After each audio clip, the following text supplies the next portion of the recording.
30 দিনে 30টা পারা খতম হয়ে যাবে একবার। অন্তত কোরআন পড়তে পারেন না, তাও অন্তত একটা নিয়ত করেন, আমি 30 দিনে 30 পারা কোরআন শুনবো এই গান দ্বারা। এই নিয়ত করা যায় না? আমি পড়তে পারি না, কিন্তু আমি এক জায়গায় বসে প্রতিদিন এক পারা কোরআন শুনবো, এই নিয়ত কি করা যায় না? যারা পারে না তারা শিখার নিয়ত করতে পারে। ও আমার ভাইরা, এখন এই জাতি কোরআন বুঝে না। কোরআন না বুঝে কার কাছে কথা বলবো? কোরআন বুঝে? কোরআন যদি পড়তে না পারেন, কোরআন আল্লাহ কি বলেছেন সেটা যদি বুঝতে না পারেন, তাহলে ইবাদত কিভাবে করবেন? এমন একটি দেশ আমাদের, অন্য দেশের কথা বলতে চাই না, এদেশের মানুষ এখনো কোরআনের শাসন চায় না। আস্তাগফিরুল্লাহ। যে কোরআনের শাসন নাযিল হলে কোরআনের শাসন অনুযায়ী দেশ চলে, চুরি থাকবে না, বাটপারি থাকবে না, এই বদমাশগুলো রাষ্ট্রীয় ক্ষমতায় যেতে পারবে না, যারা সুদ খায় ঘুষ খায় তারা আর ক্ষমতায় থাকতে পারবে না, এই মাস্তানিগুলো বন্ধ হয়ে যেত। কিন্তু দুর্ভাগ্য আমাদের এখন এই জাতি এই কোরআনের শাসন চায় না। এই কোরআনের শাসনের কথা বললে বিভিন্ন ধরনের অপবাদ দেয়, সাম্প্রদায়িক বলে, জঙ্গি বলে, বলে আফগানিস্তান বানাতে চায়। ও ভাই আমার, আফগানিস্তানে কোরআনের শাসন আছে, বাংলাদেশেও কোরআনের শাসন কায়েম করতে হবে। এই জন্য এখনো অধিকাংশ মানুষ এই কোরআনের শাসনের পক্ষে না। কত আফসোস! কোরআন আমাদের কাছে আছে, মসজিদের ওখানে সংরক্ষিত, কোরআন পড়ি না, কোরআন বুঝি না। এমনকি যদি বলা হয় কোরআনের পক্ষে ভোট দেন, এখন মানুষ বলে না, কোরআনের পক্ষে ভোট দেব না। ভোট মানে সাক্ষী, কোরআনের শাসন কি চান আপনারা? চান। তাহলে এখনো তো বুঝুন না কারা কোরআনের শাসন চায়, কারা কোরআনের শাসন চায় না। তাহলে যে জাতি কোরআনের শাসন চায় না, তাদের ভাগ্য ইহকালেও পরিবর্তন হবে না, পরকালেও পরিবর্তন হবে না।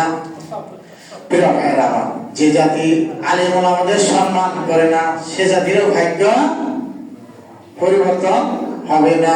আল্লাহ রাসূল বলেন, তাস্তাগফিরু লাহুল মালাইকাতু হাত্তা ইফতিরু।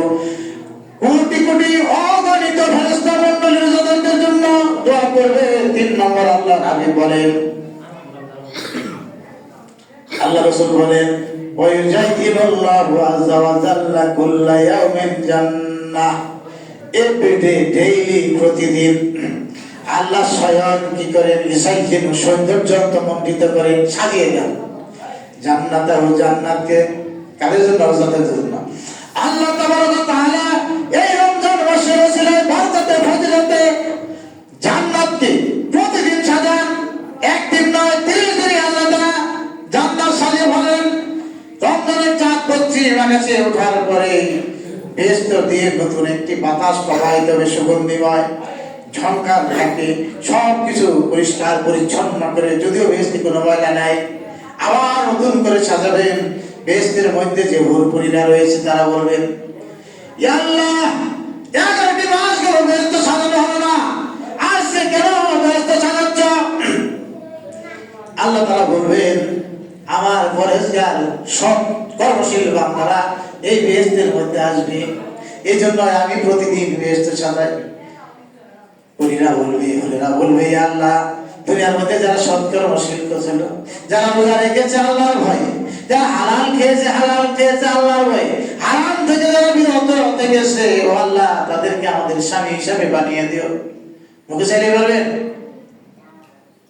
কি করবেন? প্রতিদিনই আল্লাহ তাআলা সাজাবেন।